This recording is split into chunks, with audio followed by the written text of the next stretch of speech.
Welcome back to another episode of Cobra Kai Companion. And I am Peter. And you guys joining me for the season 5 episode reviews. You're familiar with him, Watch Party. Hey, Peter, season 5. Yes, let's go. Yeah. Yeah, indeed. Let's go indeed.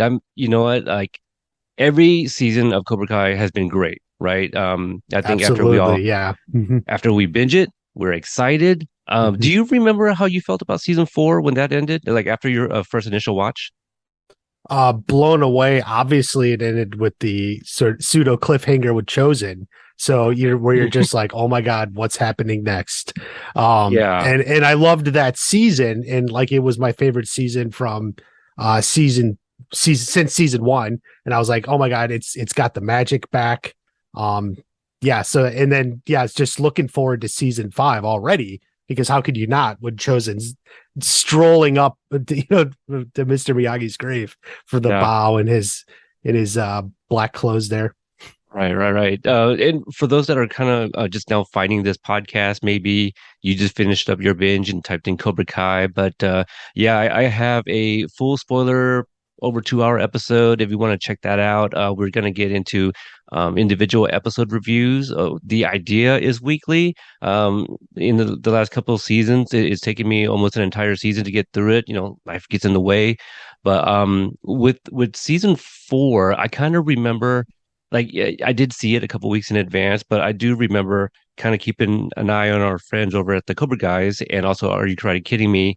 And I don't remember exactly what they said, but I feel the consensus like amongst the podcasters and other content creators was like, oh, that's a lot. That's a lot to unpack. Yeah, Like I definitely it felt, was. Mhm. yeah, felt like it was going to be kind of like the episodes were going to be big. It's very dense, a lot of note taking, and I think that was the first season that Cobra Guys decided to go bi-weekly because I think they were weekly before that. Yeah, it was. Yeah. Yeah, Yeah, because it was too much for them. bro. Yeah, even for them, and Yeah. so I think with season 5, it's it. I feel kind of to take your words, the magic is back, and not that it was Mhm. ever really gone, right? Like this was Right. a magical season on its Hmm. own.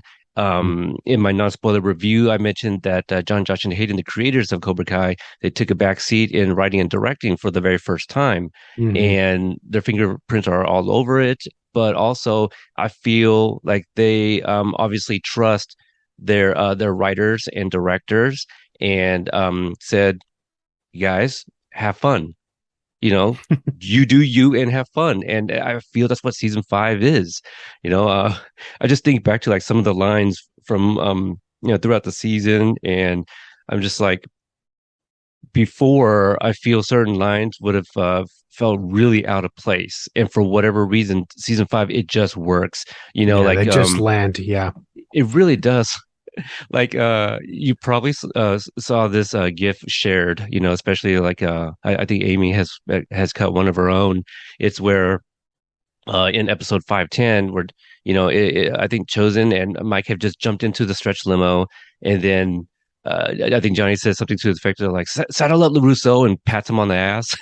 like I mean that's how far our characters have come, Yeah. and it's just a lot of finally moments, Hmm. to kind of tease a previous episode with friend of the show, Kristen Baldwin from Entertainment Weekly. But what do you remember from like my non-spoiler review? Like, oh, that's what he meant, or if I was correct about something. Well, I remember like you were saying things like, the most quotable season, a different side of Chosen, which was kind of a little bit of a joke.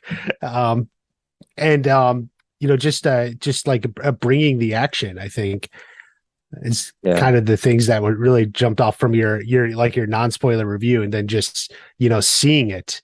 Um, you agree with yeah. the most quotable season? Yeah, obviously time will always tell, but definitely there's just a lot of good one-liners, snippets, the sort of things you can cut up and repost on your Instagram or whatever, YouTube, the little clips and stuff, because there's just tons of great like little moments that just really have so much fun. Like even Yeah. back to the trailer, we'll get to the episode eventually, but in episode 3 when he's like, I am gasoline, and you hinted, well, there's actually more to that, and then he Yeah, goes, yeah, boom. yeah. Yeah. Oh man, Boom. and Yeah. your Yeah. action was pretty great too. For anyone that's interested in those kind of like audio reaction type videos, like you did one, and I listened to it all. My criticism is, where's my other half? You, I'm sorry. I was going. It was yeah, going for hours there. I yeah. just No, I it really was. stopped, and I actually regret actually stopping. I should have just taken like a 10-minute break and come back. But maybe for next season. But yeah, that is it is fun. It is I still on the actually channel. Yeah. right. I actually thought you were gonna do the second half like at another time. So I was Oh. kind of just looking, but yeah, no, it was great, kind of reliving like um those like initial reaction feels, Mhm. because I for this season I saw it 3 weeks in advance, so I just been like chomping at the bit to talk with people about Mhm. it, and so when you and Brianna went live, almost simultaneously, I think you were just slightly an episode ahead. I had you guys both up and both both videos playing at the same time. I would chat with her, I would chat with you, and then it was I had to work the next morning. So after I put out my 2 hour full episode season recap, went to bed, and then like throughout the week, I've been trying to kind of catch up on the rest of what I hadn't heard yet. But Mhm. one of the moments that really stuck out to me because you were really into the scene. It was in episode 2, and it was the pepper eating scene, Oh yeah. and Robbie had just eaten the El Dragon, and then you're like, "All right, Baldy, what you got?" Or like something like that. Yeah. It was really really good. Like, yeah, Yeah. I was having a good time listening to you. Mhm.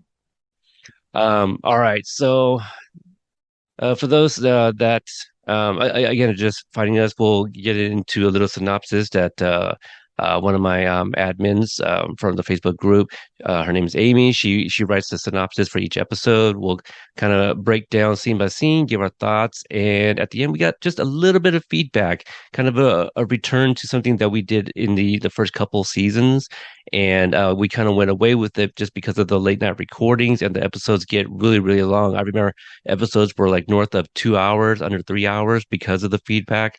So we'll see and see how it goes from here. I think we have a few like sentences in the feedback in the Facebook group, but like if you guys are in the group or looking to voice your opinions and thoughts as well, look for a group, join it, and share a couple paragraphs or something about the episodes, and I'll try to do a better job at like putting it up like a day or two in advance. This one wasn't even like half a day, but I think Watch Party, you and I, we only just discussed maybe 2 days ago. Yeah, it was like Yeah, last night or 2 days ago. Yeah. yeah, when we So decided exactly when we were going to record too. So, yeah. all right. So for this episode, season 5, episode 1 is titled "A Long, Long Way from Home." It's directed by Michael Jonathan Smith, who this season actually wrote 3 episodes. Yeah. Written I by thought, Michael Jonathan Smith. Yeah. yeah, yeah, yeah. Yeah. He, Yeah. I thought it was 1 and 9, and I reached out to him, and he had mentioned 6 too. I was like, oh my Six. gosh, Yeah. yeah. 169. Yeah. That's crazy. Yeah. Also, now we got 2 directors, directed by Joel Nova, who I've previously interviewed when we talked about, gosh, was it 405 and 406? I know Kicks Get Chicks because I know he was having a bit of a tongue twister with saying that title. Mhm. And Match Point, yeah, that's right. Yeah, so he directed those 2, Mhm. and I think he also directed 3 this season. Definitely 1 and 10, maybe Yeah. I 9. think they both have like another one that they directed themselves. Um. Right. Yeah. Okay, and then okay, so yeah, that's who And wrote and Steven. directed. Oh, I'm Yeah. sorry, Stephen Yeah. K. Shachita. Yeah. He both of them started in season 4 because I don't think Stephen went before that. All right, so what Amy writes. Oh wait, before you Oh, just yeah, yeah. because I had a note. I was just wondering, did we have any like indication why we ended up with 2 directors on the first 2 episodes?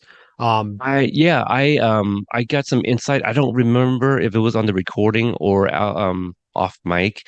I believe Joel told me that he directed the Puerto Rico locations, which was the stand-in for Mexico on the Mhm. show, and Steven filmed in Atlanta. Okay. So they were, yeah, okay. That's what I thought it was. Yeah, Um so everything that the Mexico stuff is from Joel, and then everything else essentially is going to be Steven, then is the correct. way I'm Yep, taking that. Okay. yep. So what Amy writes is Terry Silver, high on Cobra Kai's tournament win and maybe cocaine, is more powerful than ever, taken to the airwaves with an infomercial to tell the children of the valley all about his new state-of-the-art dojo location. A lot of familiar faces are back, and Tori, the Queen Cobra, is clearly his main selling point. Over at the LaRusso's, Chozen has quickly made himself at home with an early morning, very naked workout in the pool. Amanda gets an unexpected eyeful and lets Daniel know that whatever his plan is here is it's getting on her last nerve, and should probably start wearing clothes around her. She isn't on board with future karate wars, and she makes a solid case for why all of this should have ended at the All Valley. Daniel does eventually let the kids know that he's shutting down shuddering, shuddering, that he's shuttering Miyagi-Do probably means shutting down Miyagi-Do, and Yeah, they're not shuttering happy is about like it. you're closing the shutters. Yeah, so closing Oh, the okay, dojo. Yeah. got it. Um, but he has a cunning plan that they haven't let anyone else in on. Chosen's going to infiltrate Cobra Kai and work from the inside to take down Terry. Meanwhile, in Mexico, things aren't going great for sweet, naive, baby-faced Miguel. Fresh off the bus, fresh off the bus, he immediately gets fleeced by the Point Break. I don't pre-read these clearly. Um, who take most of his money in exchange for a map to somewhere. Things don't get much better when he wanders into a bar that he thinks his father might be at and comes in hot with what turns out to be a group of irritated men in a backroom poker game who have no idea what the hell he's talking about. Dejected, he continues out into city and accidentally stumbles upon his bio dad and his family, semi-talks them and gets lucky when he saves a little boy from oncoming traffic. As thanks for not letting their kid get hit by a car, they invite him into their home, and Miguel officially meets the father who doesn't even know he exists. Johnny and Robbie's road trip hits a snag when Robbie finds out that they're heading to Mexico to find Miguel. He gets even further irritated when he finds out that Johnny has no plan and they're just winging it. Johnny doesn't want Robbie to go back home, but tells him that if he wants to leave, he can take the next bus back. In the middle of this, the idiot gets himself run off the road, and they get sidetracked, fixing a tire and having a heart-to-heart about Johnny and Daniel's adventures searching for Robbie last season. Finally, to the bus stop. Long after Miguel's bus has arrived, Johnny heads off to ask the surfing grifter some questions. He's one step ahead of them and clocks them as thieves right away. Fortunately, Robbie is still around and steps in to save Johnny from being garroted. Garroted. Garroted. Being garroted. Save Johnny from being garroted. I don't know. I can't Um, see it. So okay. Yeah. corroded. Yeah. There. Together they leave them, their surfboards and their radio in a pile on the beach. Father and son bond over Mexican cokes and a sunset, and Robbie reassures him that aside from kidnapping felony, this trip wasn't a mistake and he'll stick around to help him make things right. Thank you for that, Amy. Nails it every single time. Hmm. Let's see. I want to look up that word. See here, Rotted. Okay, so it means kill someone by strangulation, Cool. typically with an iron collar or a length of wire or cord. He And had those are the been, words Amy knows. So yeah. Well, okay then. All right. So, initial thoughts. This is the first episode. It's been what, not 9 months? 9 months since the last season? Maybe not even that. Yeah, it is even. Yeah, 9 months. So, initial thoughts of this very first episode. it's a really good episode one. It sets the scene for everything. Basically, what you want to do and get in an episode one is start every storyline, lay out kind of the season or the beginning of the season. So, we immediately get Terry Silver expanding. This is his dream. As Hayden said a long time ago, it's if Mike Barnes had won in Karate Kid 3. This is what Right. we see now what would have happened had Mike Barnes not been fooled by Kata. So this is it. And so we're setting that stage. And then so that's the Cobra Kai angle. We got Daniel Chozen, and then a little tension with Amanda. So we're setting the kind of barrier or tension between Daniel and Amanda. So again, that's going to progress this season. Obviously, Miguel going through his little adventure there in Mexico, and just similar with Johnny and Robbie. Right. Yeah, I really enjoyed this one as well. I think we say it every time we review his episodes. I mean, I don't know if I have like a least favorite like anybody. I mean, they're all great writers and directors. Mm-hmm. Joel's definitely like really becoming one of my favorite directors, especially with his episodes in season 5 for sure. Mm-hmm. But Michael Jonathan Smith is like the first writer Bree, Amy and I met in person down in Atlanta, where we've kind of shared the story where Hayden Oh was giving yeah, us a tour. Yeah, and then he comes out of his office, introduces himself, and then Hayden shuts the door. Get back slams the into door. yeah, go finish your Back to script. work. Yeah, that's right. He was probably working on The Right Path from season 3, either that one or 309. So one of those, with Right. Allie. So Mm-hmm. um all right. One of my thoughts about this one here, like you kind of briefly mentioned Chosen at the end of season 4, and we saw like one of the early clips before season 5 release was the introduction of Sensei Kim Da-eun, Mm-hmm. and she has a pretty extravagant introduction coming off the plane in slow mo, and just right Yeah. before that we saw Terry Silver getting out of his limo in slow Mm-hmm. mo. Mike Barnes gets a slow mo. I was just like, how come Chosen's just there? Like he has a badass reveal, at the end of season 4. But I do Wait, also did you say wonder. ass reveal? No. Oh, badass reveal. Yeah, yeah, yes, yeah, slip of the tongue there. But no, I guess both in that sense. that But I that guess reveal at the end of 4 is pretty amazing though. The way it is. Daniel's Yeah, there, he stands up, it's spinning around, and he's just there. That is a great moment. yeah, because I know. I mean, I was wondering myself, like, are we gonna get like the moments leading up to that, or are we just gonna pick up right after 410? Mm-hmm. And obviously we get the answer, but I was kind of wondering. But you're right. I mean, that the reintroduction of Chosen in season 4, epic, and it's Chosen. I mean, this man really needs no introduction, right? Right. Mm-hmm. So. I guess that's why we didn't get one, but it would be interesting to kind of hear their thoughts on like, yeah, well, Chosen showed up in season 4. We didn't feel it was necessary to show leading up to it. He's there, and we get some expo from Daniel in episode 1 anyway. So, Yeah. all They're right. always So, so crunched for time. I mean, it's hard for them to mhm. just go back in time and like cover something else. They always got to be pushing forward. So I understand why, And not we only didn't that, get. like we hear the stories of like they have these cards, right, with certain Mhm. beats on them, and they Right. continue to rearrange things all the time. So there might have been Mm-hmm. a card, that they ended up not using. Maybe. So the opening commercial, right? Mhm. It's Terry Silver. He's talking about Cobra Kai, showing off the facilities and all of this stuff. Obviously, like for the newer people, or maybe the ones that didn't binge leading up to season 5, this is kind of like, hey, just a little reminder of like Terry Silver's Cobra Kai gives a little bit of a history, Mhm. as well, kind of. Some of their achievements, including the first female All Valley champion, Champion. and Tori Yeah. Mhm. Nichols. I thought it was interesting that, I mean, that they put her name out there too. Like I feel there's like things with privacy. I don't know. I mean, it's public.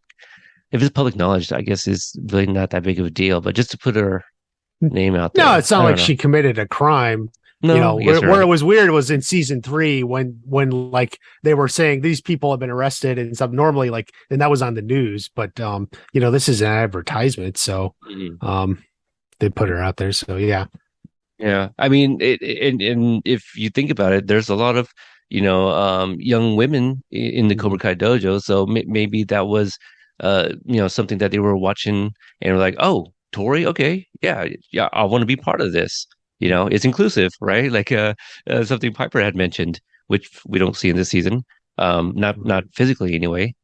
Um, let's see. I do think it is pretty impressive, everything that Terry Silver mentions in this commercial. Yeah, the dojo is amazing. The like the technology and everything. You're like, well, that's where I want to go. And then like, like he's not charging a lot of money either because he wants to just get students. So, Yeah. yeah, yeah, it's definitely really impressive. The accents look good. Hmm. Yeah, yeah, it does look really good.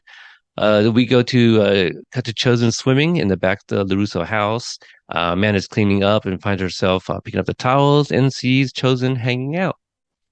Um, according to I saw Daniel, this joke coming. I just want to say, like I saw that joke coming the first time I even watched it. Cause like, it was clear like they weren't showing who it was. So you're like, okay, this is Chosen. And like the way they're shooting it is like, yeah, he's probably not wearing anything. But like the biggest reveal, like for me, is like Amanda walks in and she's holding the laundry basket. And it's like no one in a movie or TV show has ever entered with a laundry basket that doesn't like see someone naked or something they right? don't want to see. Like that's That's a just good point.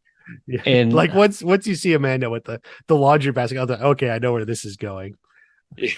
I mean, because it is some little physical comedy for her to drop it too, you know. Right. Yeah. So according to an Entertainment Weekly article, again, shout outs to Kristen Baldwin here. She has spoken to Yuji about this moment here, and apparently Yuji was like, "What you guys really want me to show my butt?" And I guess he kind of requested like a butt double, you know, and just felt like nobody wants to see an older man's backside or whatnot. So it is a butt double, and also I'm At least we sure got to it the doesn't get bottom of used. that. Yeah, we sure did, didn't we? Yeah. But what I was getting to is that I guess Yuji also suggested that maybe that he's holding like a face towel instead, Oh, to yeah, something smaller just for kind of comment. for comedy. Yeah. Yeah, yeah. So, but yeah, Amanda not very happy about this, and is having a talk with Daniel inside the house. And I guess according to Daniel, this is part of his daily routine. Mhm. So we do know that in season three, Daniel and Chosen spent some time training. Do you think they did this together out at I don't think they were the training warm? that long. No, But no. it's a daily routine, so at the very least one day. So Well, I wonder. Daniel's not with them here, so He's not, but like if he knows about this routine in Okinawa, I feel maybe Daniel was there when Chosen maybe went for his morning swim or something. I I guess you could take that. Oddly, what I thought is Daniel actually talked to Chosen first and then talked Oh, to Amanda. That's like the way I okay, just thought okay. it in my head and so understood what happened. Like, but So you're saying like Chosen's like, oh, Daniel-san, I'm gonna go swim. Maybe starts to mhm. strip, and he's like, okay, okay, all right. Well, you do your thing. I'll be inside the house. Maybe perhaps thinking that Amanda wouldn't see him, but then does, and then that's where we are. Yeah, and now that I'm thinking about it, like I'm wondering because I these things, at least I don't know specifically about Okinawa, but I heard it is common in Japan where they do like bathhouses or something like that. Mm-hmm. I don't know a whole lot, but now I'm wondering if like Daniel was doing it back in Karate Kid 2 or something, like even when he was there, or yeah, or when he was visiting in Okinawa, it's like old times. That's how he knows about it. Could Now that be. you're bringing it up, It makes me think of the movie. I don't know if you saw it back in '86. I feel Gung Ho, with no, I don't Michael know that Keaton. one. Yeah. Yeah, I feel like there's a similar scene. It's about the auto business. Michael Keaton's in it, and I'm forgetting his name, but he was also Lung Dok Dung in is it 16 Candles? Hmm. Yeah, that one. But anyway, there's a sequence where there's a bunch of the Japanese businessmen who are at like a lake or a river. I don't think they're nude, but there's a group of them, like in the river, just bathing. So yeah, I believe it is a cultural thing, but Yeah. kind of interested. But I'm a little scared what might pop up in my results. Um, Be careful. yeah, yeah, gotta be really careful now. Let's see here. Let's see. Okay, so Daniel routine, Amanda unhappy, and yeah, she makes a good point here that nothing really happened between Sam and Tori after the tournament. It was fine. Kreese is locked up. It should be a karate miracle, or it's a karate miracle. I like that. Yeah, Karate Um, Miracle. Sounds Yeah. like a movie almost. I mean, it probably is. Yeah. It could be. Let's see here. Any other notes before we move on? Other than, just what I pointed out earlier, this is a great in that it is literally setting at least the first half of the season for Daniel and Amanda, this one scene. Hmm. That's how the writing is very efficient in this show. So basically right up the top, we got the mood that she's unhappy with all of this. And you could also note, no one suspects any foul play about the tournament. Mm. Amanda thinks, okay, they fought. It was fair. That's what she thinks. And, let's move on. But Daniel knows better. So Right. that's That's a good point. Yeah, and they don't say that, but that absolutely makes sense. Yeah. So we cut to Miguel. He gets off the bus. We're assuming he's just now arriving to Mexico. He doesn't have any service, and he gets some help from a friendly Aussie here. Charges for a map and a finder's fee for his bag, and not a very good first impression here for Miguel. yeah, it's kind of bad luck. These guys, I guess you could think they're there deliberately to get people who come off the bus. You would think the bus would know that, but yeah, The definitely bad luck. guy's in Um, on it. He gets a yeah, cut. yeah, he gets a cut. But it's really setting the stage that this is dangerous for Mexico or for Miguel. He's maybe a little out of his depth, a little naive. I think, Miguel seems, a little bit naive about this. And so he needs to be a little bit more street smart. Right. And I did kind of wonder, at least in regards to money, obviously they don't spend a whole lot of time worrying about things like money, but like, is that it? Is Miguel completely essentially out of money? Does he have a bank card he can go to an ATM? Because I'll bring it up later. What is actually Miguel's literal situation here? Right. Can he get more money, or is that literally everything he had? Um, That's yeah. That's actually I never even thought about that. If yeah, if he even has a card, because we're gonna find out from Johnny later that he is 17, which you can have a bank account, but your parent has to help you out to open that. They have to sign for that, right? And Yeah, yeah. so I mean, Miguel I had a doesn't have debit a card job. at his age. Yeah, So I did too, yeah. but I was But yeah, working, you he know. doesn't really have a job. Obviously they're the part of the story is they don't have a lot of money, right? So like Right. that's the whole thing. So that's something it's not really addressed, but it is something I'm wondering, and it will come up later. Is he literally got nothing now? Um Mhm. So we cut to Johnny and Robbie, and Johnny's just coming out of like a little convenience store, I suppose. And my note here is peak Johnny. So again, shout out to Sensei Pialani. That's all season 5 is just peak Johnny. He mentions his badass cell phone, and one of my favorite lines is when he says, it's got 16 monitos, or so. Oh, Johnny speaks Spanish, okay, or maybe they told him that. He's like, that's like 300 American minutes. Like, okay, I like that's not that how it works. conversion rate. Yeah. That's pretty good. It's pretty good.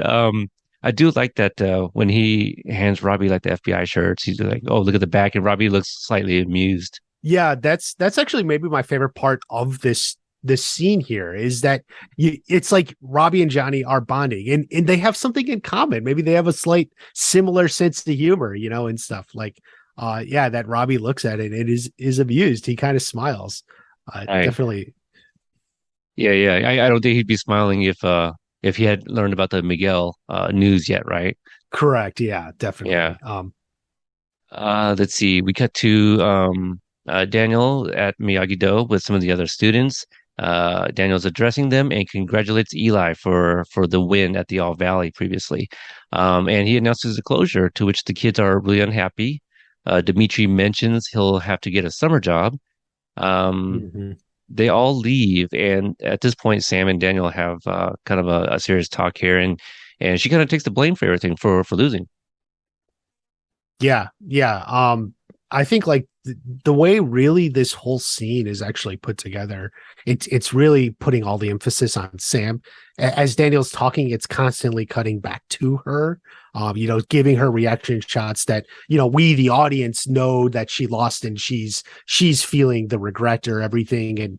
And he mentions Hawk, um, wins, and everyone claps, and it's kind of like she hesitates a second to clap, and then does, because it's just everything I think is getting to her. So this is really a scene kind of focusing on her.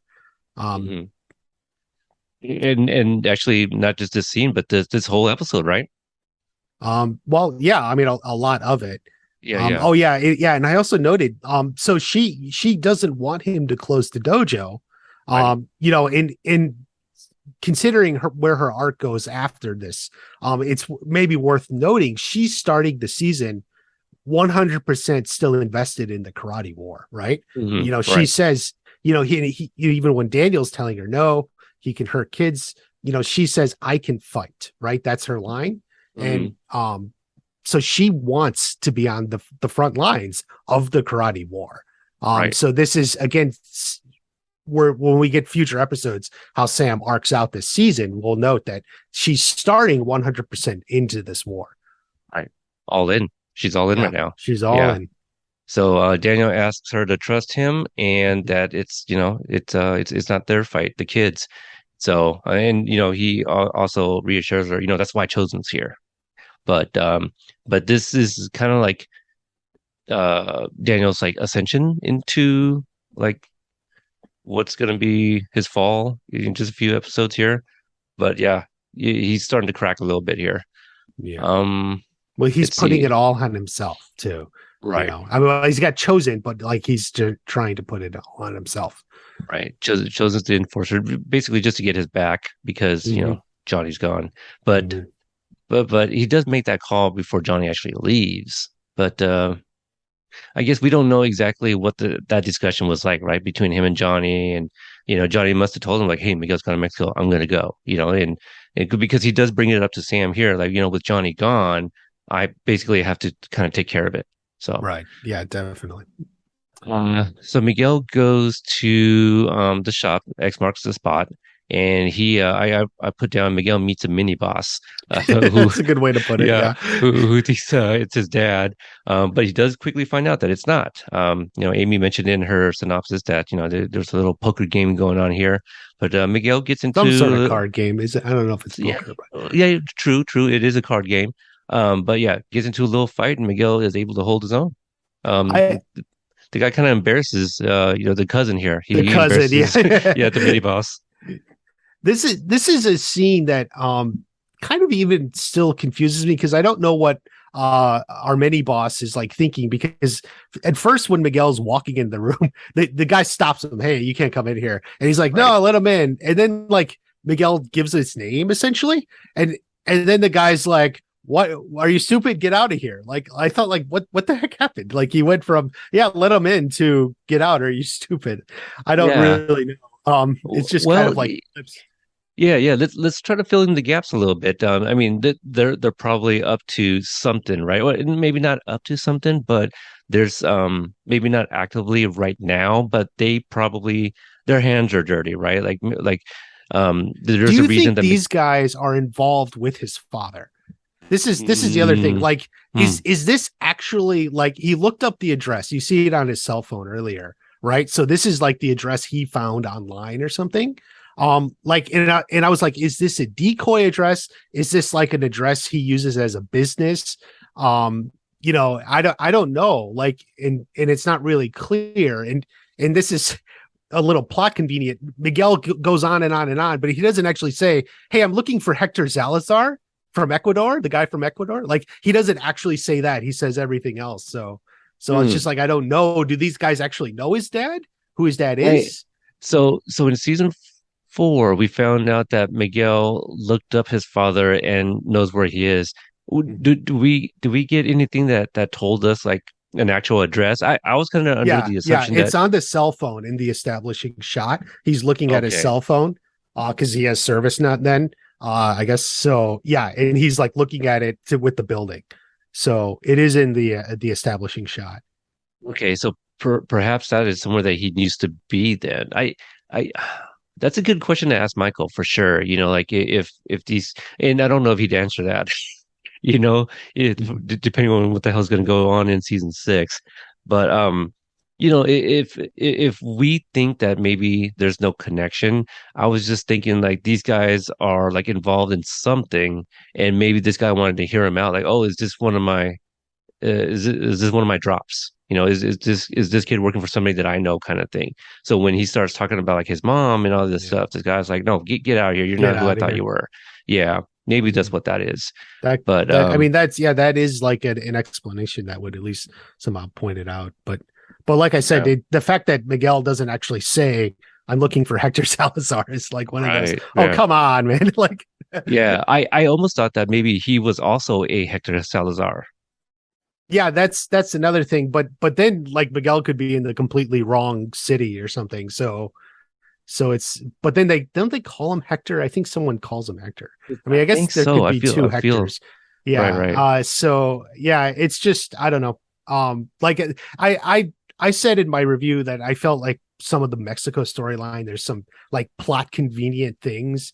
And just like Mm, to me, this is like one thing. Obviously, story wise, they don't want him to, it's got to be a little bit of a challenge. He's not going to walk right in and his dad is there. So I get it. Like story wise, we want a little something. But then, like, the fact that he's like Carmen Diaz from Ecuador, like, well, Mikhail, just say who you're looking for right, rather right. than saying who you are. Yeah. No, I mean, this definitely sets up like the next time he runs into somebody that he's kind of wondering about, right? Right. Mm-hmm. Yeah. If he doesn't have this, and then that introduction is a little bit weird, and that kind of gives you the reason why Miguel doesn't really let him know who he is exactly. You Mm-hmm. know. Let's see. So we cut to Robbie and Johnny, and we're obviously jumping right in the middle of a conversation because Robbie just found out the truth about their actual Oh, trip. everything. Mm-hmm. Yeah, and Johnny's quote unquote plan to go get Miguel, and and I like this one line. It's very much like if you weren't paying attention, you miss it. But Robbie says that he could still be like back at home with Tori, basically. So Yeah. I even yeah. made a note on that one too. Which I just like because at least now we're establishing Johnny knows about Robbie and Tori and stuff. So yeah. Right. Mhm. And let's see here. Johnny mentions that he was hoping that bringing Robbie down was gonna kind of like fix him and Miguel, basically have them get over their shit. And at this point, this is when to take Amy's word, the idiot runs off the road. Yeah. Yeah. What another thing I liked about this scene is I think this is where Johnny says, like I didn't want to like Miguel, I had to go get Miguel, but I didn't want to just leave you again. Like I did that before. I'm not going to do that again. So he's admitting he wasn't quite truthful with Robbie, but like he had a real reason for it. It's like I'm not making those mistakes again. And I've noted like if you compare it to season 3, when he was like trying to see Robbie or like was going to visit Robbie and Juvie, oh, but Miguel had surgery and then he blew off the visiting Robbie Hmm. to go pray with Carmen and Yaya. It was a tough situation, but Hmm. you see Johnny has changed now. This is a different Johnny than we had 2 seasons ago. He Absolutely. wasn't going to leave Robbie again. And I think like that's what we can take from this. That we now have a new Johnny who has a new goal and isn't going to make the mistakes of the past. You remember my one word description of season 5? Oh, no, go ahead. Maturation. Oh, yeah. Yeah, because was it no, it was Bree on her reaction, and she did all 10 episodes, and ooh, bone chilling. So some of her reactions to some of the some of those really serious moments there in the back half of Mhm. season 5. But there's many a times where she's like, "Who's this? Who's this Johnny? I don't know who this is." Basically talking about, wait, why are they talking to each other? I don't understand this. And when like Johnny's talking to Yeah. Lyle, a few episodes later, Oh, right. she's Yeah. yeah, she Yeah. doesn't recognize any of these characters. I'm like, Mhm. see, everyone's matured. Everyone's Yeah, like it's they're true. finally learning from each other. So, Robbie was very prophetic in episode 210. Where he's telling John, you guys can learn a lot from each other. That goes Yeah. for everybody on the show. So, let's see. We cut to Daniel and Chozen, and this is a clip we've previously seen, at least a abbreviated version that came out of the trailer from the Cobra Kai Live and Badass back in May, and so they're watching the commercial and Daniel saying this is who we're up against basically. And so like one of my questions for the longest time, and it does get answered in this sequence finally. I did wonder where the hell did Chosen pull out the size? You know, because From his say, bag. Yeah. yeah, but it shows the bag. So we didn't see the Yeah. bag before. I just like did he have it like behind his back? Like I don't know. It's pretty comical in this season Yeah. or season Yeah. this episode. Yeah. Yeah. In fact, I even wrote, I want to know what else he has in that bag. Like, Mary Poppins, but like badass stuff. yeah, just like he's just constantly, he's got like a karate war room in there. Like, He's like, oh, hold this grenade. Be very careful, Daniel son. You know? he's got the throwing knives. We know, like, we see Right. those later. So, he's got more in there. I would maybe next season we'll see more out of that Oh yeah, bag. man, that'd be awesome. Yeah, maybe we can get Mark to kind of, make like a bag of like stuff Oh, Chosen would have in there. the bag of That'd be kind of cool. wonders, the bag of karate wonders. Yeah. Yeah, I would love that. I feel there was something else in. I kind of just abbreviated my notes on this here, but oh yeah, the size. So do you think he just like checked in this bag, or do you think he had it like flown and delivered? Did he just carry it on and threw it in the undercarriage or I something? guess he checked it, right? Yeah, I don't know. some Or white maybe they things. were too scared to stop him. I don't know. I mean, he gets stopped a little bit later on in the season, but that's just a pair of side. But again, what's in the bag? Yeah. You This know, is but yeah, it's a great awesome chosen scene. That's why made this one the intro too. So you're um right. Yeah, yeah, yeah. I the love that intro line. maybe chosen every episode. We'll see how it goes. It might be. Chelsea's got some great lines, Yeah. but I do love that for those that maybe like missed it or early on. That basically, well, what does Daniel say? Like you have to be careful with this guy. Oh yeah. Yeah, and then Chosen replies like, "Yeah, no, he You has to gotta be be careful with this, this guy. careful with this Yeah. guy." Yeah, and take me to Terry Silver. So, ooh, yeah, Hmm. very very nice. Um, I do wonder how long in their timeline has Chosen been there now. For Daniel to now finally show him this trailer. Did he just get in the night before, the day before? Right? Is that the cemetery? It's that they do give a timeline, although I think it's, in my own opinion, it's a little too condensed. Like, yeah, this would literally be like the Sunday. Like, actually, the timeline they go doesn't make sense. I would think it's a few days. I do Like wonder they, if because Mika's they phone. confirm when Tori talks to Terry Silver, that's like on Monday, because the Right, date is on the computer in episode 10, but we'll right, worry right, about it. right. But like, in my mind, that's too quick of a timeline. Like, it can't be that fast. What was But yeah. what did Hayden say in your live stream about like the Miyagi verse and how they play with time? Because like somebody had asked about the ultrasound later on. Oh yeah, that came up. Didn't that come up, or was that in your review or your recap?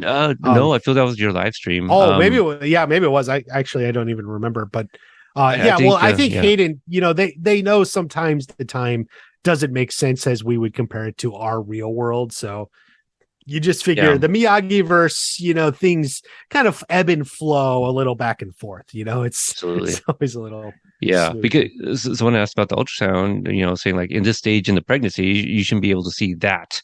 And he's like, yeah, yeah. Well, basically It's a and little I'm bit. obviously paraphrasing. Yeah, it's just like, hey, we're just, what do It's you a want to see? Like Johnny a Lawrence dot? baby. Yeah. Yeah, you just want to see like a blip of the Yeah. heartbeat, like, Right. so yeah, yeah. Mhm. All right. So we cut to, let's see here, Sam, training. And, I kind of like this too, clearly like the fight against Tori is still weighing on her mind because that's all Mhm. she's thinking about. And she kind of rewatches the sequence again. And at Mhm. first, the very first time I watched it, I thought she was going to catch something that the ref called that was a mistake, and maybe that's what she was going to find out that it was actually like rigged or whatever. Well, I didn't take that, but I was just sort of carried away that I really like this training session, because like this is a great way to train, is actually to watch yourself on video. Like, watch what you did and look and see where you made the mistake. So like, I was like really impressed. Like, this is a great way to train, just rewatch it and see what you did wrong and do it again. It's just like sports, right? It's Yeah, also any sport, yeah. yeah, really anything, where you're doing or you're going to practice, even if you're playing the piano or something, it helps to like record yourself and rewatch it. Like, so that's our advice to the listeners today.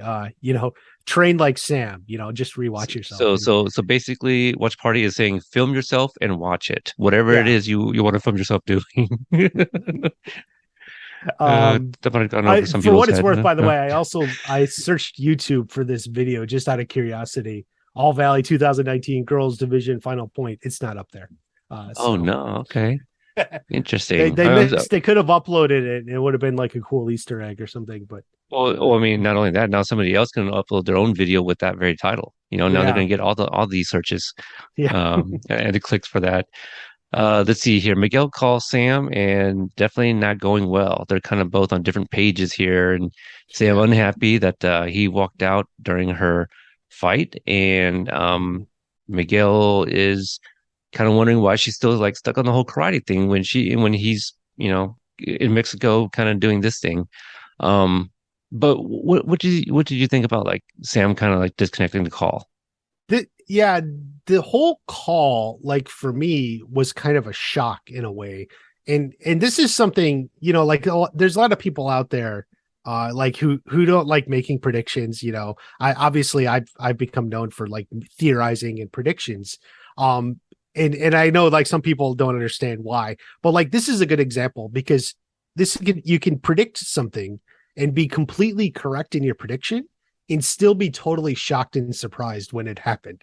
And that's what actually happened for me on this call because I totally thought and suspected Sam would be have a full range of emotions about Miguel leaving. She's going to be worried for him, concerned, but a little bit understanding that he wants to see his father. But then she's also going to be angry at him. It's stupid to just take off like that. It's dangerous. You're putting yourself at risk.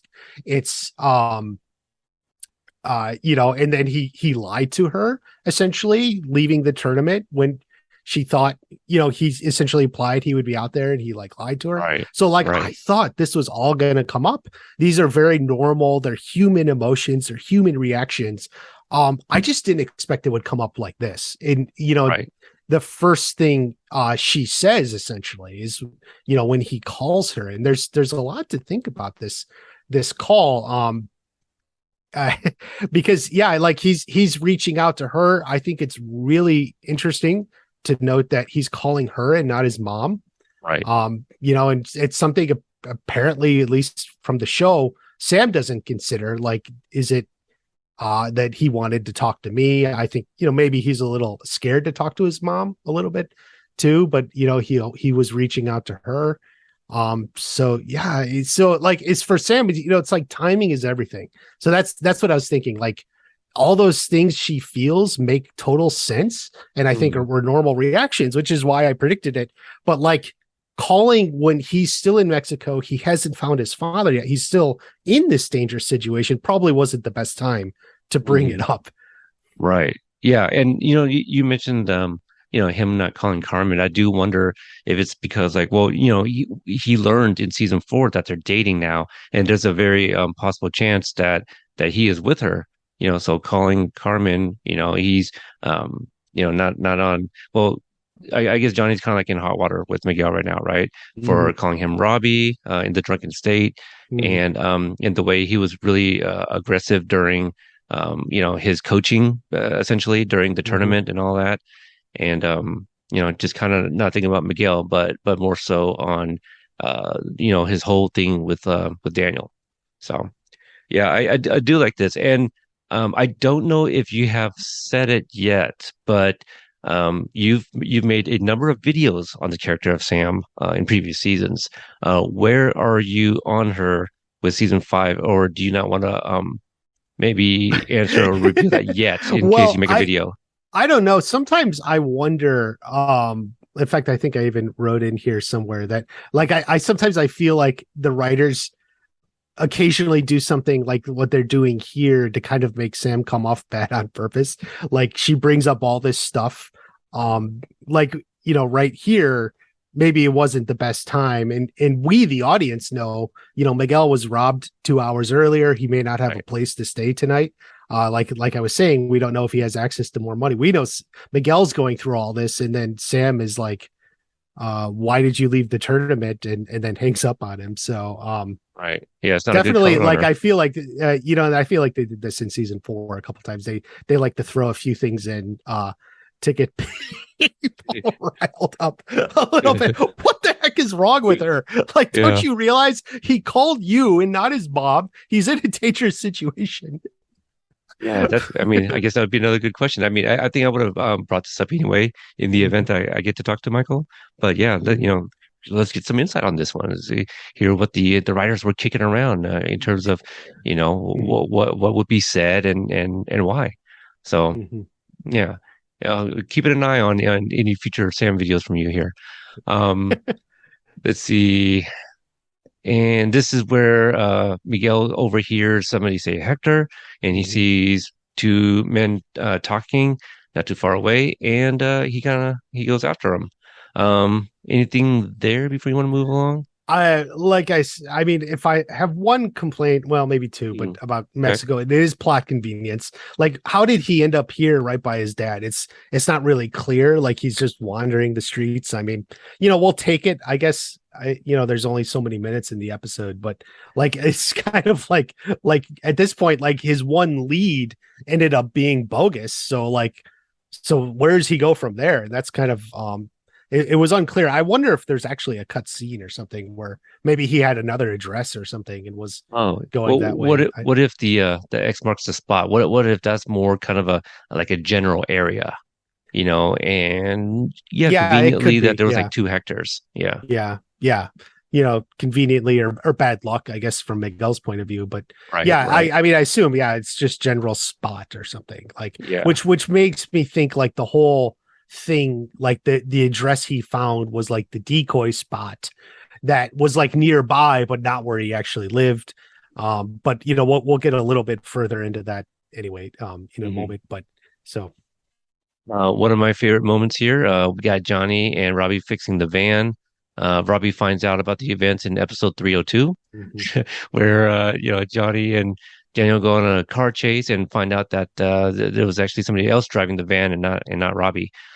This is where Johnny admits he hasn't been there for Robbie.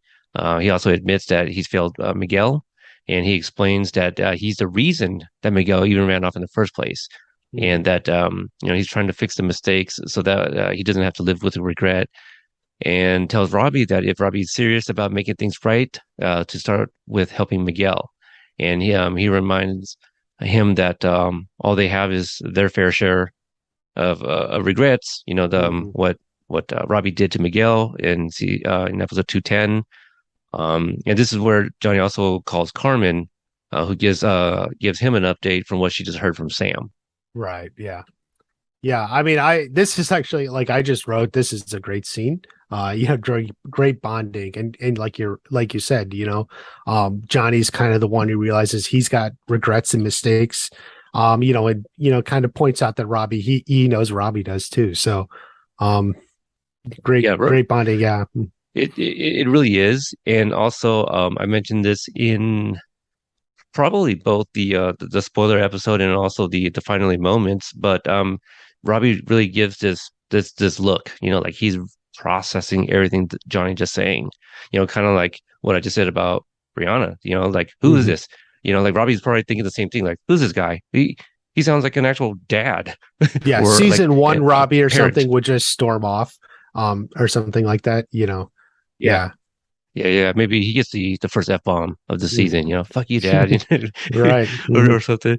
But yeah, it's a great look that Robbie gives. And I kind of mentioned that previously, in one of those other episodes, I was like, I feel that look that Robbie gives is not only processing what everything Johnny just said, but it's also kind of like, he's listening to what Johnny's telling Carmen. Wow, he cares for Carmen. Oh, he cares Mhm. for Miguel. Mhm. Very very much so.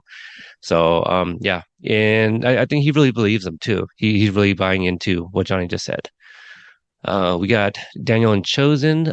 They are parked and observing all the new potentials in front of the Encino location of Cobra Kai, which is their flagship location. Mhm. And Chosen sees Terry through the window and immediately recognizes Kim Sung Young's style, who is somebody that we heard about in the Karate Kid Part 3. Right. First off, props to Chosen that he can recognize his style from that distance. you know, just from Game, a quick game fight, it recognized looks like. game is that Yeah, yeah, game. That's a good way to put it. Game yeah, recognizes game. yeah, yeah. Um, Yeah, Master Kim Sung Young is someone that I mean we get into flashback for those that aren't very familiar with the third movie, but it's who Kreese and Silver trained under, and this is also where we find out that, or Daniel finds out rather, that he was actually a real person. Real You know, person. he thought that Terry Silver made him up in the third movie here.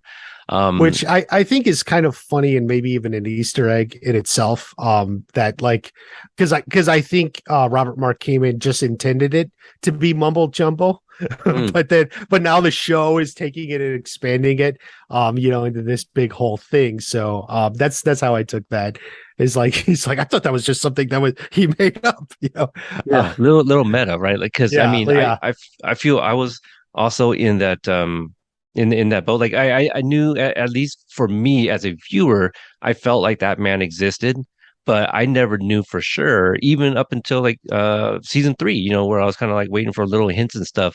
I was just like, "Yeah, I don't think they actually ever really trained under him." So we finally got the answer in this season, not yeah. this episode, but they did rather train under him for sure. Yeah, Um, I always thought it was just made up. I oh, guess I just thought they made so I never thought Kim Sun Young existed. I guess until season 3. When Turner mentioned him, and then I right. realized okay, they're going that route is basically for this show. They're going to take that and really expand it. So yeah, that's Yeah, that's how I always thought it. Yeah. right. Interesting. I want to hear other people's thoughts on that too, whether they thought he was real or not. We cut to a different location with the same two here, and this is where Chosen gives more backstory and says that Kim Sung Young's style was he taught Tang Sudo, but it was more based on deception. So um and uh and Daniel says that he doesn't want to attack because Chosen says something like, he would see it coming. He just wants to expose Silver. What are your Mhm. thoughts on that? Yeah, so like I thought like first off in this scene, Chosen seems to know it, which makes you wonder, did he study it? Did he just like learn how to do it? Like I think Chosen definitely is very well researched in martial arts, beyond even Miyagi-Do, as we see. And apparently Chosen can do Tang Soo Do himself. So there was what was the that and Sato, the connection there with his uncle. Sato, yeah, the connection. And what was I gonna say? I forget. Or what did you ask me? Oh, let's see here. But basically, Chosen had mentioned something about like I think Terry Silver would see the attack coming, and so Daniel's like, oh, well, I don't want to attack. I just want to expose him. Use his yeah, okay, yeah, use his so which is deception, which is what Chosen's gonna be doing here. And Right, there's right. yeah, and then no honor, no mercy. Yeah, that's the line he says. So yeah, Chosen seems to know all that, which I've had this thought about this, like the difference between Kreese and Silver, and now's not the time for that discussion, but because like Kreese, like he seems like no honor, but then Kreese will also wouldn't bribe a referee. So there's like Right. a little honor. It's like even Silver has less honor, so it's like Kreese a little honor, Silver no honor. I don't know. Yeah, I mean, and but yeah, I don't want to jump too far ahead, but we'll also see, some more flashbacks of young Kreese and Silver, and you can kind of already see like in their like the way they carry themselves, right? Like I Mhm. feel young Kreese is still kind of like good guy Kreese. At Mhm. some point he's like, Right. yeah, who we see now. So I do wonder what changes in those 3 or 4 years. Um, let's see. I Johnny. mean, Johnny, that's your answer.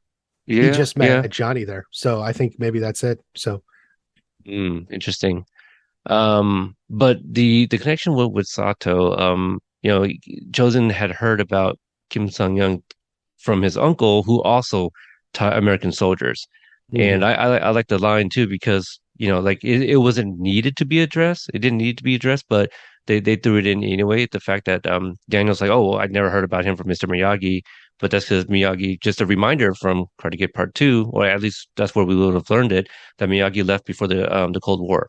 Yeah, it's So, kind of recapping, mhm. the history here for not everyone knows every detail of the movie. So, which the show does phenomenally well, by the way. So, Oh, yeah. absolutely. I mean, Yeah. it just makes these characters richer, right? Like we, Mhm. we already Right. thought that Master Kim did not exist, and now so Hmm. we're getting a whole ass story, Right. about him also training American soldiers. Hmm. So yeah, really interesting tie there.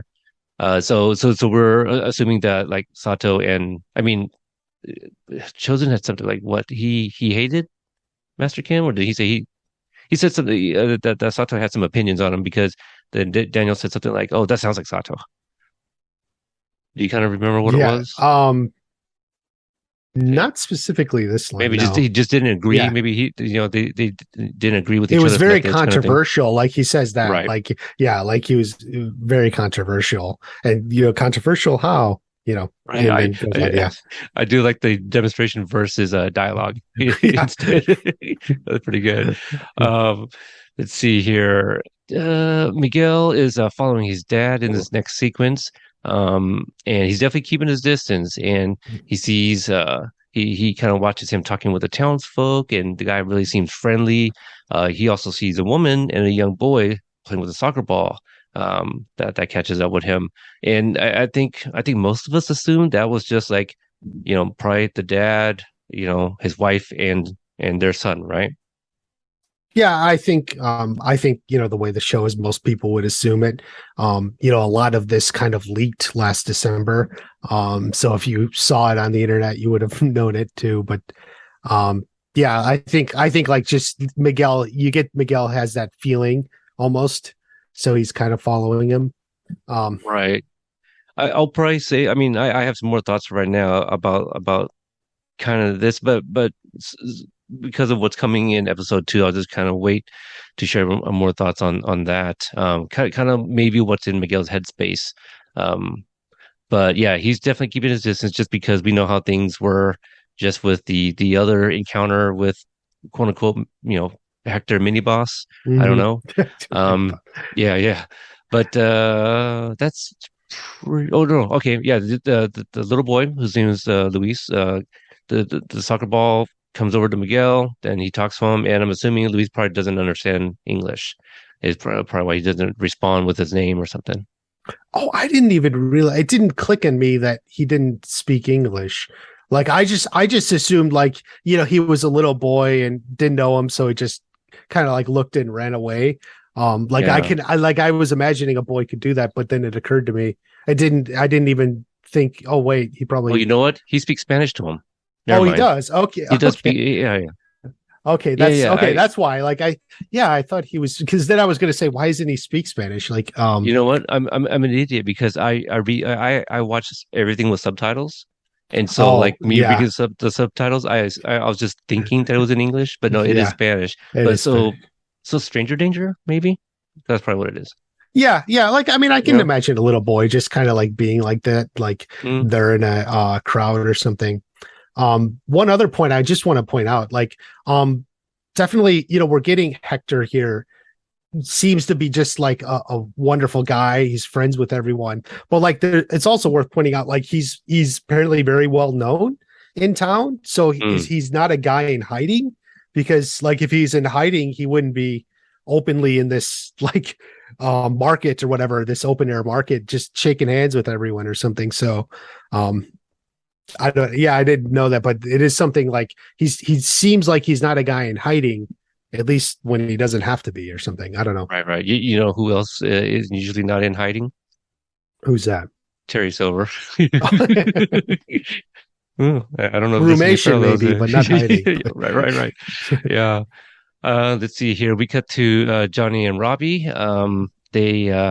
They get to the bus stop here, and this is also one of my favorite sequences. Um, Yeah, definitely. yeah, yeah. So the surfers here, they try to pull the same scam on Johnny, and I just love this dialogue. So that very first trailer, we saw Johnny kicking a guy with a surfboard. He kicks his surfboard in half, and we're like, what the hell's going on? I wasn't even sure if that was Mexico at first in that trailer, Yeah, but the we didn't lead up, know. We couldn't right? tell. Yeah.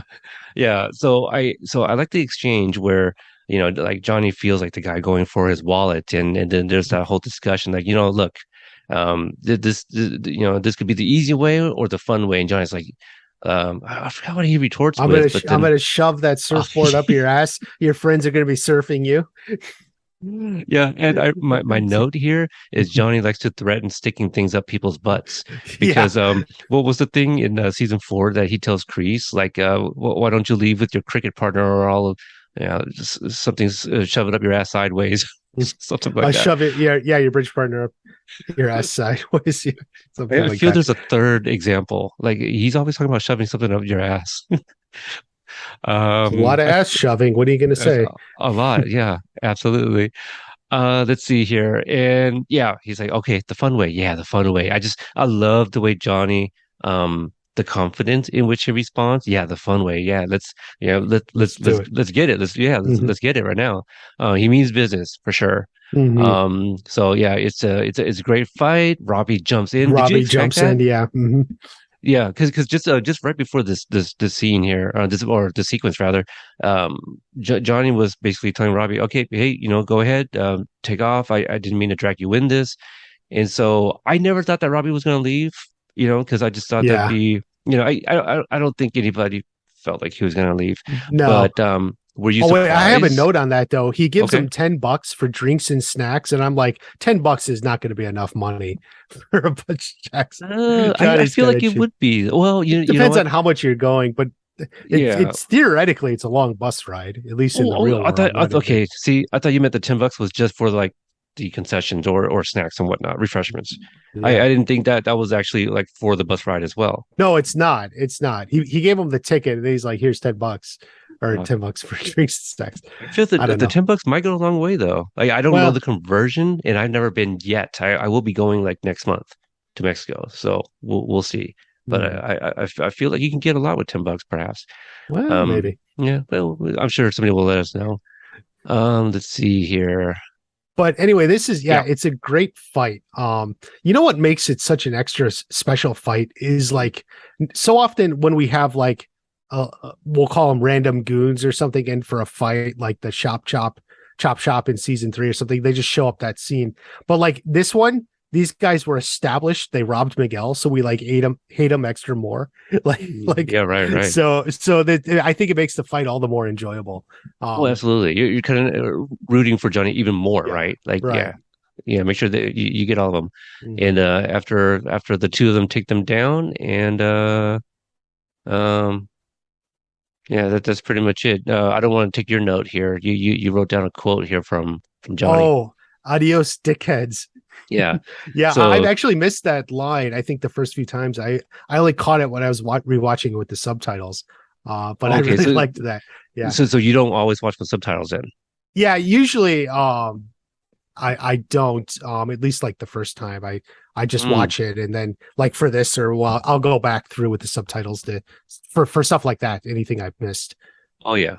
Interesting. Yeah, I always have subtitles for a number of reasons, of two of which because kids, well, when they're running Yeah. around or whatever, if I'm watching something, I want to be able to read what I might have missed.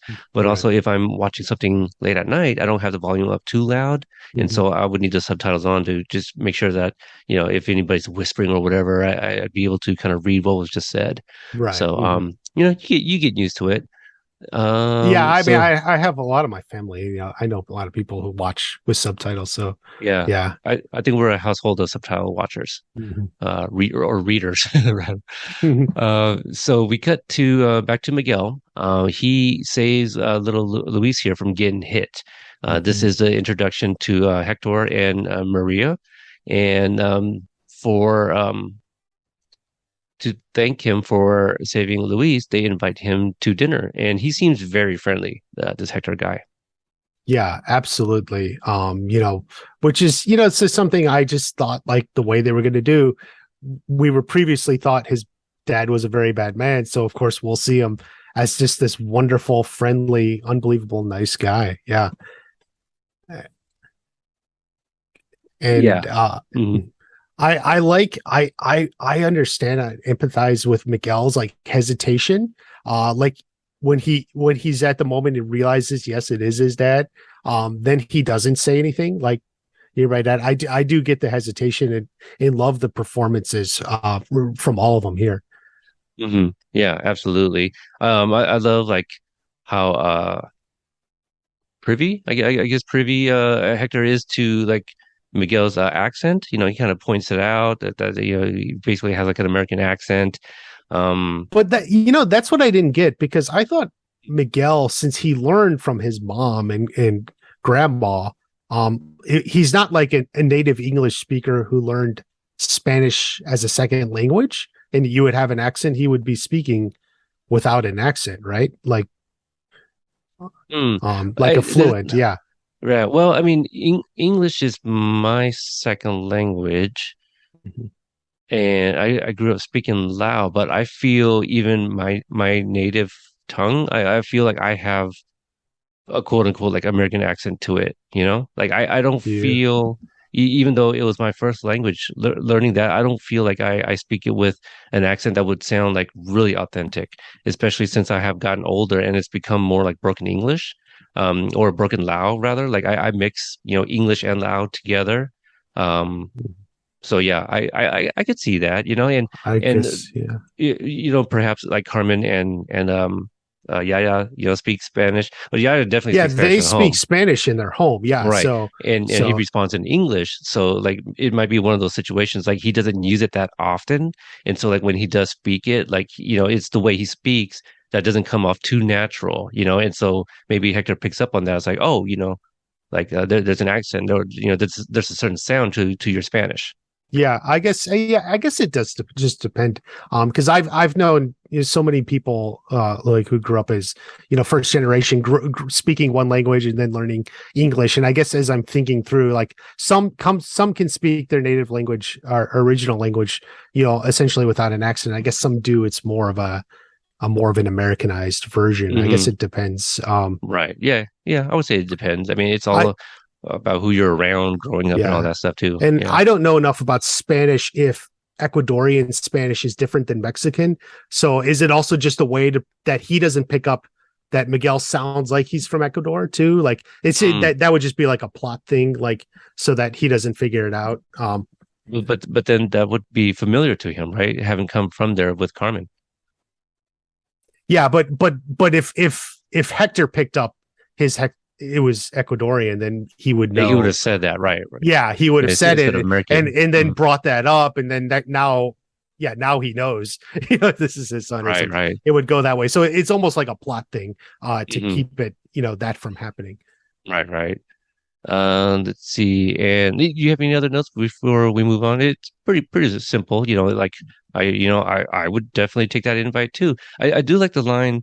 Well, maybe I don't love the one where he's like, oh, you know, it seems like we've met before. That kind of thing. You know, like because like maybe it was more like you know you look like somebody You I know. seem I don't familiar, know. like Oh, yeah, yeah, yeah, maybe that might be too on the nose. yeah. It Maybe. is, it is like getting a little on that territory, but I don't know. I'm willing to say it's just enough. It's like walking up to that edge, just to we see that bond, you Yeah, kind of like it's sometimes you just meet someone, and you just like connect with them. It's like, wow, I feel like, yeah, like I know you, or I can talk to you a little bit better and you don't even know why, you know, right. that sort of thing.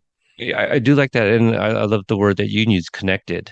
You know, Mhm. or the connection, because I was about to say like you know I didn't mean the in the literal sense of like flirting with, Right. but Mhm. you know yeah it's kind of like kind of towing the line and flirting with the idea that you know that they're kind of familial, you know. But I mean, Mhm. I guess more so like I'm pointing out like the look Miguel has on his face, you know, kind of Mhm. like oh, you know, okay, yeah, you know, he's just like I have no reasons to not go. Like it just Yeah. everything just fits. It just Yeah. feels right Yeah. for him. Yeah. Yeah. And it's Uh definitely like it is like plot convenient or something. I don't know. how often people they invite people over to dinner or something, but they, keeping that connection going. But like I was say, also, Hector isn't he's inviting someone that he just met over to his house, so he's definitely not a guy like laying low, right? So maybe Right, right. he's more established here. So, um, Yeah, absolutely. And or at the very least, trying to go legit, right? Just trying to do everything on the up and up, yeah, hmm but still has like some baggage from his past, hmm clearly. right, But the other thing is like, Miguel is a boy, and he's hmm backpacking by himself, it hmm seems pretty harmless. hmm So like everything that Hector just said about him or to him, makes him comfortable and hmm so yeah, I hmm think it's all good. So we cut to Johnny and Robbie, and Johnny thinks, let's see, Johnny thinks it was a mistake, but I guess to bring him, I wasn't very clear in my own notes here, but Robbie kind This of trip was a disagrees. disaster. Yeah, The yeah, trip, yeah, okay, it was a mistake but to yeah, bring you. Yeah.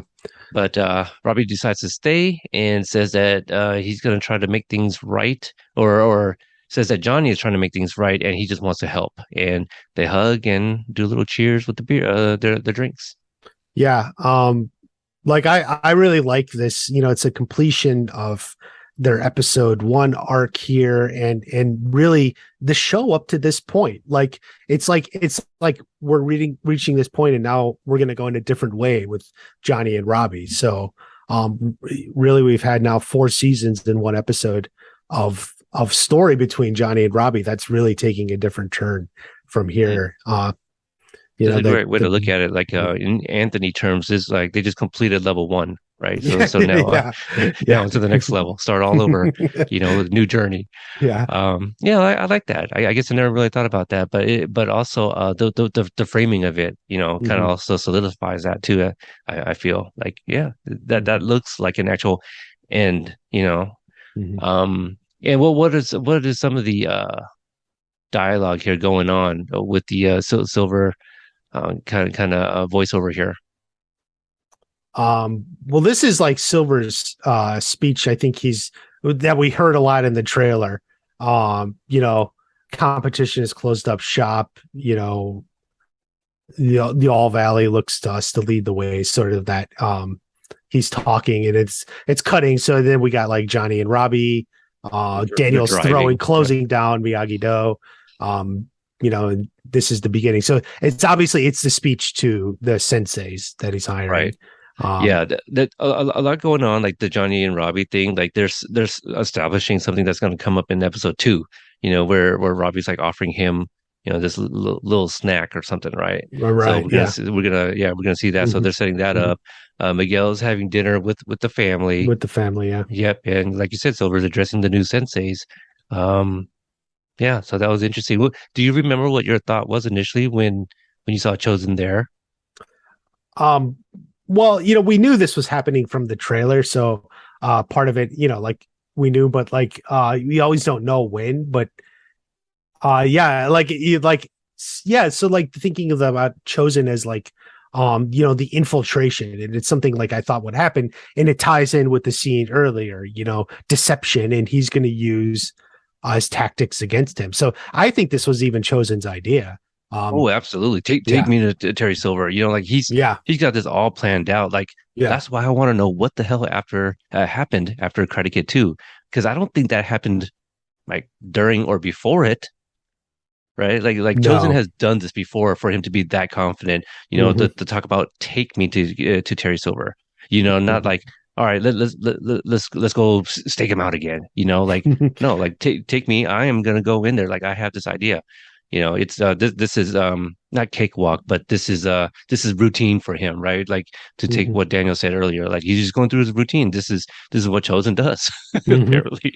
You know, And he which brought multiple gis, like he's ready for it. Like, yeah, yeah. He went to yeah, Frank Helmer's like, hey, I need yeah, a new gi. yeah.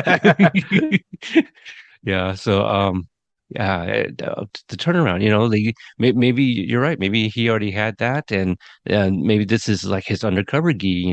It's got the hmm size which he's hmm a fan of. But like, has anybody like figured out what those two characters are on the other side? With the red patch there? I haven't looked at it closely, so I Yeah, have yeah. not.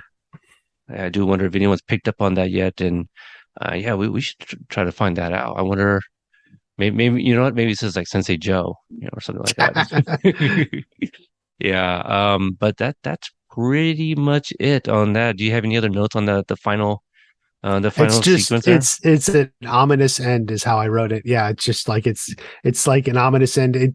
They always end so great. Like it's an episode one of the season. Like you're getting going. Like we set up everything going on. The conflicts we don't even know are going to come up. Like Daniel and Amanda, and we got Sam there, and then like this ominous end that the suspense is so much around Chozen and Terry Silver, and then of course the Mexico stuff. So it's a great episode one. Right. Yeah, yeah. It really is. It's great to kind of see all the characters again after the tournament from season four, and yeah, I like it a lot for sure. All right. So again, I kind of solicited our Facebook group page. If you guys are interested, you can probably just go to Facebook and type in like, companion with a K, and I'm sure we'll populate. But for those that aren't in the group and is interested, it's play on the Cobra Kai website that Johnny mentions in season one, episode three. Is www period, all spelled out, Cobra Kai period, COM, and then I added slash companion podcast. That's all spelled out. There's no actual periods or an actual slash. It's all spelled out. There's dashes though in the COM, but There you anyway, go. being clever. One of my members, I think it was like maybe 2 seasons ago, made a post and kind of questioned. I don't remember if he said it was a silly name or whatever, but like the joke went over his head and was suggesting that we should change it, and everyone kind of like laughed. I felt bad. Like people were just kind of like ha ha ha, like LOL. I was like, guys, he doesn't get it. Like, be nice. But anyway, but we kept it obviously. But I think somebody eventually answered, like, hey, it's play on Johnny's website, and Yeah. so like if you don't get it, then I don't know what to say to you. You know what I mean? So Yeah. um anyway, yeah. So yeah, I solicited some feedback. Got a few sentences. Let's see who we got here. The very first one is Mike P, aka Cobra Kai Wisdom on social media. Wisdom. Yeah. Wisdom, yep. He says, Robbie and Johnny finally bonding. Terry's takeover of the valley, Chosen's booty. What more? What more do you need to begin an amazing new season? Yeah. I Well, would well agree. put. Yeah. Yeah, yeah, Well put. Great fight on the beach. That yeah. was Absolutely. is that the best episode one fight? Um, that just thinking back to it, like the best I, fight I, we've had in an episode one. I I don't think. know. I mean, Ace Degenerate, the very first time he Oh, kicks at the kicks Kyler's butt, and yeah I mean, yeah I feel like I feel like you have to kind of like season one's like an exception to the rule. Like you got to have an yeah asterisk for like like right. it's establishing everything. Mhm. But let's think about the fight. So that's the Ace Degenerate fight in We had 201. Kreese and Johnny at the Kreese top and of Johnny. 201. That's Yeah. right with the fire. Mhm. 301. Chop It's Shot was Miguel's dream 302. sequence. Yeah, Miguel's dream Okay. sequence in 301. Um 401. 401's the comedic one with Bert and who is he fighting? Assface? Or Oh, whose oh, birthday? right, that's right. Is Let's Begin. Yeah, Right, right. Yeah, that's more like training and some yeah. montages. Was Yeah, there a yeah, straight yeah. up fight in us? I don't think It, so. you, I think it you was know the what? training. You know what? Maybe it is the best fight because you got Robbie in on it too. Yeah, yeah. You know what? It's like the first time I think we've had like a fight with one of the like adults and kids together on the Yeah, same side. I think so. Yeah, And I think that's like we're also just another statement. This season's going in a different direction, right? Like it's just like even the absolutely. fight, like we got Robbie and Johnny fighting side by side for the first time. Um, Yeah. it's Hmm. always been like kids versus the kids, the adults against other adults, whatever. But this is the first time now it's getting mixed up. That's right. That's right. And it's only the first one. Mhm. Um, yep. So good point. I also have not heard the two words put together, Chosen's booty. So that's new to me. Um, Let's That's see. the wisdom of the day. It is. It absolutely is. Or for the episode, rather. Yeah. Uh, Yeah. Gabe says episode one was a perfect setup for all the insanity that will later ensue. I agree. Mhm. Kiara, she says all beautiful, but Johnny and Robbie together, heart, finally. Yeah. And the last one's from Jen. I'd have to agree about Johnny and Robbie for sure, repairing that relationship. So everyone Yeah. likes the Johnny and Robbie, Yeah. and Hitting on so Johnny and Robbie. Yeah. I think it's a lot of the heart of this yeah, episode because like I said, and if you think about it, like this is like a story wise where everything else was being set up. Miguel meeting his dad, Chozen and Daniel going to Silver. Everything else was like setups. Johnny and Robbie was almost like a conclusion. It was like right, the right, first four seasons. Now it was concluding, and now they're going in a new direction. So, right. yeah, Yeah. It's so good too because when Johnny and Robbie when that ends, that's just the one story, right? And right, everyone yeah. else is kind of starting. You're like, Mm-hmm. wait a minute, but it's just starting now. It's like the episode is ending. Like it Mm-hmm. almost makes no sense. Yeah, it's kind of a quick one, and I feel like it might be the shortest episode in terms of the runtime. I feel Boy, like the rest of them are could like be. mid 30s. Oh Yeah. yeah, I think it is. Yeah, Yeah, so yeah. I think this is like right about the 30-minute time, Mm-hmm. probably with credits as well. But yeah, it's very, very well paced. I eventually definitely, want to bring on some of the editors and whatnot and kind of pick their brain, like how do you decide what you kill? Like, we see some amazing extended sequences or even deleted scenes. Like, why? And usually it's pacing, right? Like I don't. Usually it's pacing, I feel.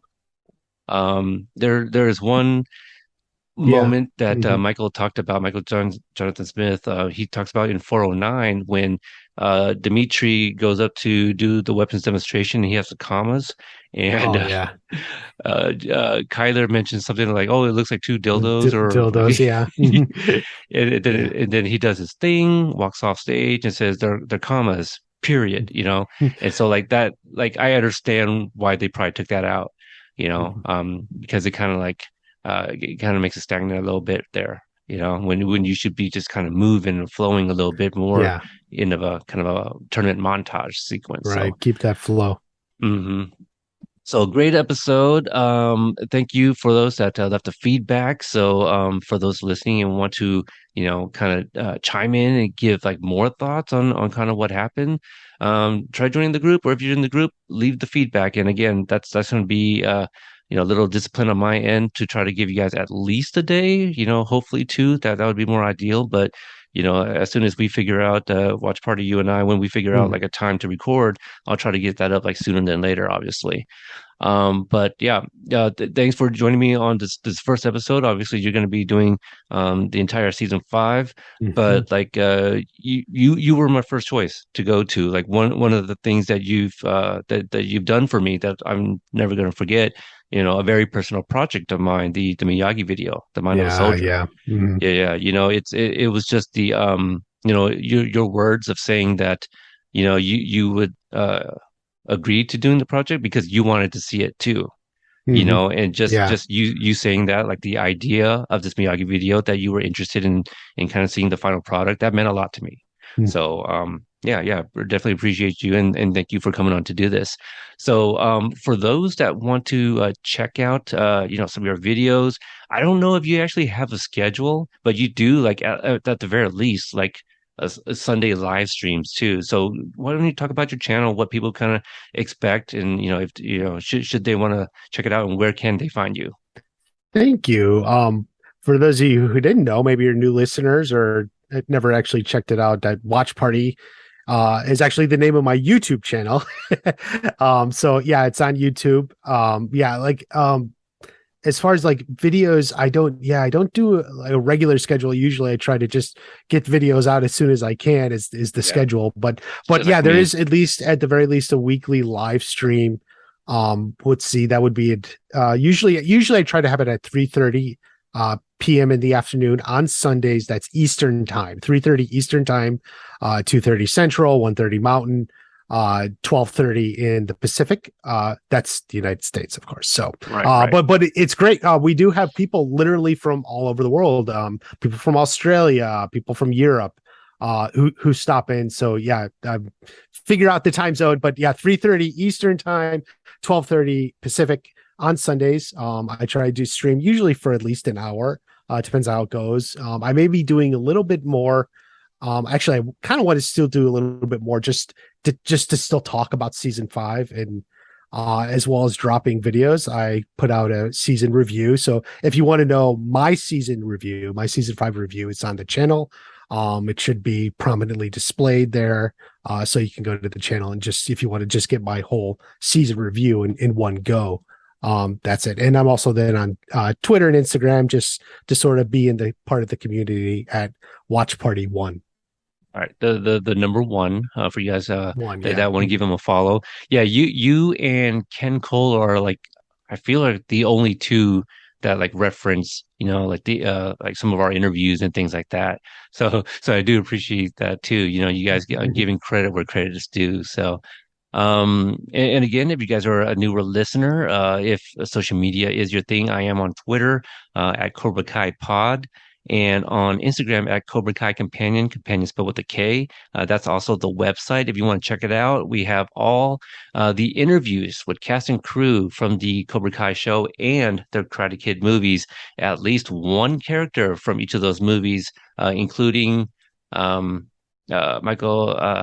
Cavallari, who played Ned Randall from The Next Karate Kid. So they're all on the website. What at this point? 118. I just had 118. I have two more recorded and two more scheduled. So we're looking at 122 by the next week and a half or so. You know, so yeah, if great interviews, most of your favorite characters I have spoken with, a lot of behind the scenes stories, talk about deleted scenes, extended Mhm. sequences, things like that. Even with the writers, they tell us like some ideas and Yeah. and some they don't share because they may eventually use. So a lot of fun stuff for new people that are just finding us. And Yeah, I obviously, recommend them because like if you like interviews, you like to get into the be a cast crew or whatever. The great thing about Peter's interviews um is it's good content. If you like so many interviews that these networks do or something, they ask kind of silly questions or superfluous questions or play games. Like it's like you're not really getting anything of value out of it. But every interview Peter does, great content, appreciate information that. about what they do, whatever Yeah. their job is, and they provide perspective. So if you love Cobra Kai, it just helps build your perspective.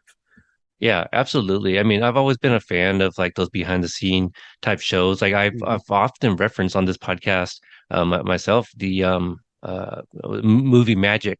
It used to be Mhm. on what the History Channel or something like the History Channel back in the day. I'm kind of forgetting, but it's basically all those supplemental material that you would Yeah. find on DVDs and Blu-rays.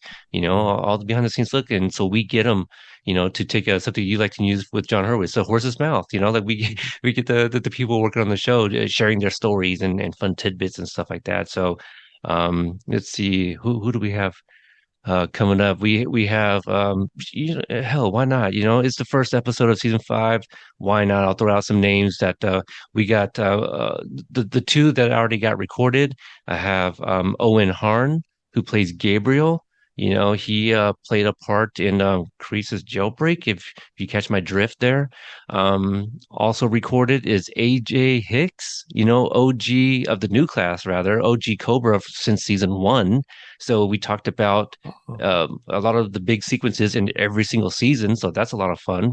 Mhm. He finally got like a word in Yeah, you got a season 5. line. Yeah. Yeah, yeah.